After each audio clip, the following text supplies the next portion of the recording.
naman yun? Nagtataka niyang tanong. I have decided to stop calling you Marina.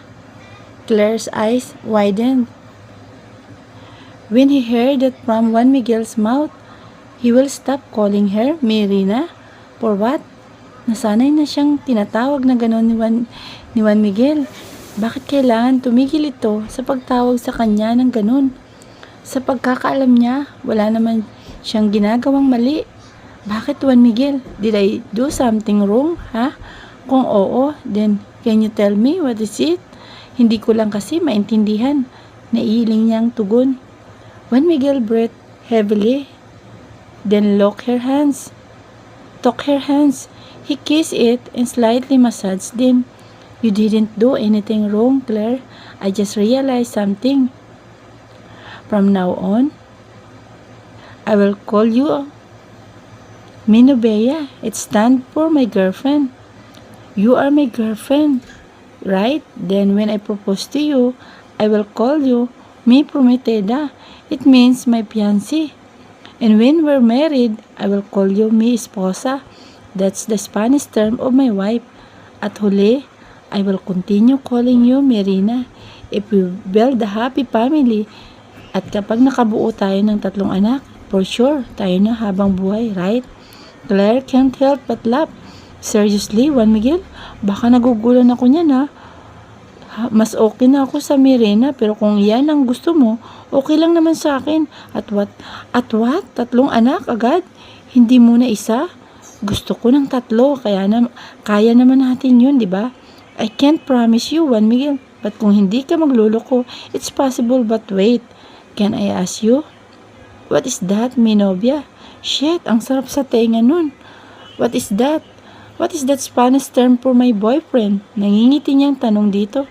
Nag-isip si Juan Miguel. Kalaunan ay sinagot siya, mi novio, iyong may fiancé, mi prometido, my husband, mi esposo. Last, ano yung my king? Mere, that's a lot of question, ha? Okay, I have changed my mind too. From now on, I will start calling you mi novio, and when you propose to me, I will call you mi prometido, and when we get married, I will call you mi esposo. At kapag nagkaanak na tayo, mi reina ang tatawag ko sa iyo. Okay ba? Nakangiti niyang turan dito. Juan Miguel smiled. Mi novia, you don't need to call me those endearment, okay? I'm fine with mi rey or mi todo. Mi todo. Ha? What is mi todo? My everything. Natigilan si Claire nang sabihin niyo ni Juan Miguel. Tila nag-init ang magkabila niyang pisngi. Para maitago ang kilig, nagtalokbong siya ng kumot. Hindi man siya ang tatawagin noon, pero siya ang kinikilig. Okay, from now on, she will start calling him Metodo.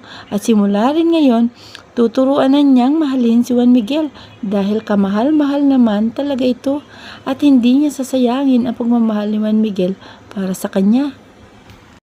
Nakangiting iminulat ni Claire ang mga mata nang magising siya. Kulay puting kisame ang agad na bumungad sa kanya. Sandali siyang umunat at umupo sa kama. She's happy now because she dreamed something. Napanaginipan niyang nanganak na siya at ikinasal na sila ng metodo niya. She can't believe na sa lahat ng nangyari sa kanila, nagawa pa rin nilang magsama bilang magkarelasyon. And Claire can't help but touch her chest when she felt something from inside. Her heart is beating without any reason. Maybe she was just palpitating. Maya-maya pa'y saktong pababa na siya sa kama na marinig niyang bumukas ang pinto. Agad siyang napatingin doon at nakita niyang si Juan Miguel na papalapit sa kanya. Parehas na may mga ngiti sa mga labi nila na mga sandaling yun. Kumusta ang tulog mo, Minobia? Juan Miguel asked and sat beside her. Ayos naman, ang saya. Ang saya-saya ko nga eh, Juan Miguel. Ops, metodo pala. Nakabungis-ngis niyang sabi dahil kagabi lang nila na pag-usapan ang endearment pero ito siya, nakakalimutan agad. Juan Miguel laughed. Minobia, alam kong mahirapan ka riyan. You can call me by name or you can call me Juan Miguel. Hindi ba't yan ang tinatawag mo sa akin ng may mangyari sa atin? JM? Hindi naman mahirap eh. I wanna call you Metodo because it's unique, right? Don't worry, pag-aaralan ko na tawagin kang ganun. Araw-araw ha? Nasapo na naman niya ang dibdib niya nang bagyang kumabog yun. Agad nang umaksyon si Juan Miguel. Lumapit ito pero lalo pang kumabog ang dibdib niya. She tried to calm herself. She did everything. Wala talagang nangyari. Wala siyang ibang nagawa kundi bumaba ng kama para lumayo sa binata. In just an instant, everything went back to normal. What happened to you, Minobia? Are you okay? Nag-aalala nitong tanong. Bumaba sa kama at naglakad palapit sa kanya. Pinatigil niya ito. Don't come near me. Why? Did I do something wrong? Nakakunot noong tanong ni Juan Miguel sa kanya. She shook her head immediately. Wala kang ginagawang mali. Ano lang, pwede bang iwanan mo muna ako? Bababa rin ako agad. I just want to be alone right now. You sure, Minobia? It seems like you're not just I am. Fine. Bumaba ka kaagad ha. Hihintayin kita. The breakfast is waiting for you. Tumango siya bilang tugon dito. Kaya naman lumabas na ito ng kwarto niya. Nang nawala na ang binata sa paningin niya, agad siyang pumunta sa banyo at lumapit sa may salamin. Pinakatitigan doon ni Claire ang sarili. Kitang-kita niya sa mukha ang pamumutla. Bakit nangyayari yun sa kanya? Ngayon lang yun nangyayari sa buong buhay niya. Something's wrong. Kapag lumalapit ng husto si Juan Miguel, parang kumikirot ang dibdib niya. Isama pang malakas na kabo ng puso niya. What does it mean? Ibig bang sabihin nito? Mahal na niya si Juan Miguel? If so, then it's great news for her. Natutunan na niyang mahalin ang binata. Kaya pala kanina, hindi matanggal-tanggal ang ngiti sa mga labi niya na makita ang nobyo. Kung totoo man ang iniisip niya, hindi mabuti. Kung hindi naman, wala muna siyang papaniwalaan. Titingnan niya muna kung tunay na niyang mahal si Juan Miguel. Sunod-sunod na umiling si Claire, saka nagsimula ng maghilamos. Nang matapos na siyang mag-toothbrush, after that, lumabas na siya ng kwarto para linisin ang tinulugan nila ni Juan Miguel. Sa totoo nga lang niyan, ay boring na siya rito sa loob. Never niyang ginawa ang ganitong bagay dahil noon si Manang Tina ang nakatuka sa paglilinis ng buong kwarto niya kasama na ang kama niya. Nang maayos ang kama, pinuyod niya ang may kahabaang buhok at lumabas na ng kwarto. Nagpatiu na siya sa hagdan at bumaba patungo sa kalawang palapag. Nang makababa, agad niyang dinako ang direksyon ng kusina. Pumasok na siya roon at namataan niya ang mag-ina na nag-uusap. Nandiyan ka na pala, Claire. Halika, kumain na tayo. She smiled and walked towards them. Umupo siya sa tabi ni Juan Miguel at pinakiramdaman ang sarili. Wala pang ilang segundo, agad na kumabog ang dibdib niya. She calmed herself for a second. Nagawa niyang pigilin ang malakas na pagkabog ng dibdib niya kahit katabi niya ang may dahilan. Pero hindi pa rin siya titigil. Maaring niluluko lang siya nitong puso niya. Walang imik na kumakain si Claire kasabay ang dalawa. Habang abala sa pagkain, biglang tumunog ang cellphone ni Juan Miguel sa bulsa. Sandaling nagpaalam si Juan Miguel sa mami niya at kay Claire bago lumabas ng kusina. Tiningnan ni Juan Miguel ang tumatawag. It's Cross, bakit naman napatawag ito sa kanya? At sa pagkakaalam niya, nasa Paradise Island ito ngayon. Dahil nang makipagkita siya rito kahapon, sinabi nito na babalik na muna sila ni Warren sa isla. Hello bro, why did you call? Shit bro, nandito sina Bernard, kasama niya yung ama ni Claire. Tapos may mga kasama pa silang tauhan. Hinahanap ka nila. What? Paano nakapasok ang mga yan dyan? Hindi ba't sinabi ko sa mga staff na Ivan ang dalawang yan? What happened ha? Gusto kang makita ng ama ni Claire. Juan Miguel, kung hindi ka sisipot, mamamatay kami. Hindi na naituloy ni Cruz ang pagsasalita dahil parang may umagaw ng cellphone nito. Kalaunan ay sunod-sunod niyang narinig ang pagsigaw ng kaibigan. Natahimik ang kapaligiran hanggang sa may magsalita sa kabilang linya.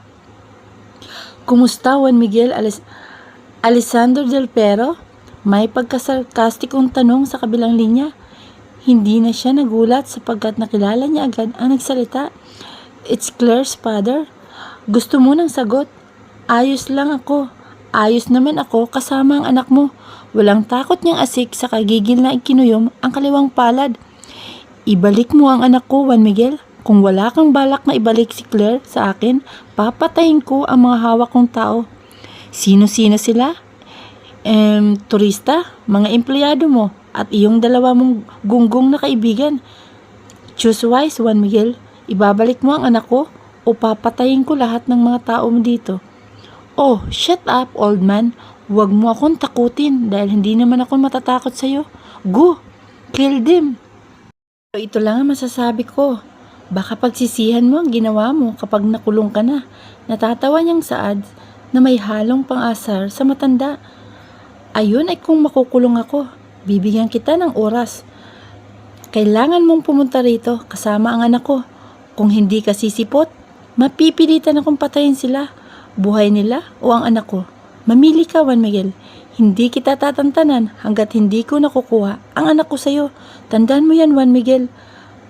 Bago mamatay ang tawag, nakarinig pa siya ng isang putok ng baril. Kinabahan si Juan Miguel. Pinag-iisipan niya kung gagawin niya ang gusto nito. Naaawa rin siya sa mga mapapahamak. Kung gusto nitong pumunta siya roon kasama si Claire, then gagawin niya. Pero sisiguraduhin niya, hindi nito makukuha si Claire sa kanya. Lalaban siya. Juan Miguel, sinong kausap mo? Napalingon agad siya sa nagsalita at nakita niya si Claire. Ngumiti siya at nilapitan ito. Are you done eating? Tanong niya imbis sagutin ang tanong nito. Oo, good. May kailangan tayong puntahan. Minobia, wait me here. Kakausapin ko lang si Mami. Tumango si Claire kaya naman umalis na si Juan Miguel sa harapan niya. Napakunot ang noo ni Claire dahil parang may mali. Hindi sinagot ni Juan Miguel ang tanong niya kung sino ang kausap nito. At isa pa, saan naman kaya sila pupunta? Aalis sila, gayong pwede silang makita anumang oras. Nang makabalik si Juan Miguel, tinanong niya ito pero hindi ito sumagot. Imbes, hinila siya nito palabas. Walang nagawa si Claire kundi ang magpahila kay Juan Miguel hanggang makarating sila sa labas. Ipinasok siya nito sa sasakyan at umikot ito saka sumakay na rin. Tahimik na minamaniho ni Juan Miguel ang sasakyan patungo kung saan. Claire wants to ask Juan Miguel but she can't open her mouth. Natatakot siya na hindi niya mawari. What is his plan? May plano ba itong ibalik siya sa mami at daddy niya? No, it can't be. Hindi niya ikakayaning ibalik siya ro ni Juan Miguel. Kung totoong mahal siya nito, hindi nito gagawin ang iniisip niya. Pero habang lumilipas, palayo ng palayo sila. Maya-maya ay may tinawagan si Juan Miguel. Nanahimik siya sa kinaupuan habang nakatingin sa labas. Iniisip ang nasa utak kanina. Maya-maya pa'y tumigil ang sinasakyan nila sa harap ng isang matayog na building. Bumaba si Juan Miguel at umikot sa pwesto niya. Binuksan nito ang pinto at inaya siyang lumabas. Saan ba tayo pupunta, Juan Miguel? Nagtataka niyang tanong dito habang naglalakad sila papunta sa entrance ng gusali. Pupunta tayo sa Paradise Island. Nalaki ang mga mata niya. Bakit? Anong gagawin natin? What if nandun si na daddy? Claire, trust me, okay? Just trust me and I'll protect you. What does it mean, Juan Miguel? Biglaan naman yata. Huwag ka na magtanong, Claire. Maya-maya na lang. Okay? Napatango na lang siya saka hindi na umimik.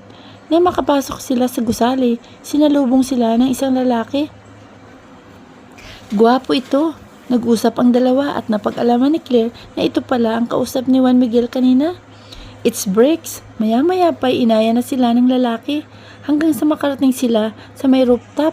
At doon ay may nag-aabang na sa kanilang helicopter. Si Briggs pala ang driver. Sumakay silang tatlo at bago lumipad, nagsuot muna sila ng helmet, safety gear at iba pa. After a few seconds, lumipad na ang helicopter. Ano bang gagawin natin doon, Juan Miguel? Biglaan naman yata ito. Don't worry, Minobia. Madali lang tayo ron. Uuwi tayong walang sugat at ligtas. Trust me. Hindi kita maintindihan, Juan Miguel. It should be meat. Metodo, right? Claire chuckled. Tatawagan lang kitang ganyan kapag nasa mood ako. And because I'm not in the mood right now, I will call you by your name. Back to the topic. Hindi kita maintindihan, Juan Miguel. Bakit parang may hindi magandang mangyayari? Umamin ka nga sa akin, Juan Miguel. Balak mo ba akong ibigay kina daddy? Hindi na niya napigilan ang sarili. Minobia, Juan Miguel held her hands tightly. Hinding-hindi ko yang gagawin. Mahal kita at hindi ko kayang mawala ka sa akin. Kapag nawala ka, baka ikamatay ko pa. I will protect you from anyone, okay? Akala ko ibibigay mo ako. Sorry if na-misinterpret kita, Juan Miguel. Juan Miguel smiled. It's fine, may nobya. Hindi na niya nagawa pang umimik. Naging tahimik ang isa't isa ng mga sandaling nasa himpapawid na sila. Makalipas ang ilang oras, nakarating na rin sila sa destinasyon. Inakay siya ni Juan Miguel pababa. Bro, dala mo ba yung baril? Yap, here. Ibinato ni Bricks ang baril na hawak kay Juan Miguel. Sinalo agad yun ni Juan Miguel. Thank you bro, pwede bang hintayin mo kami rito? Sure, don't worry, I won't leave. Juan Miguel thanks Bricks before he pulled her. Nasa rooftop sila ng hotel rito sa Paradise Island habang papasok sila sa loob. Hindi mapigilang pakunot ang noo ni Claire dahil sa hawak ni Juan Miguel. Confused, inagaw niya ang kamay niya rito.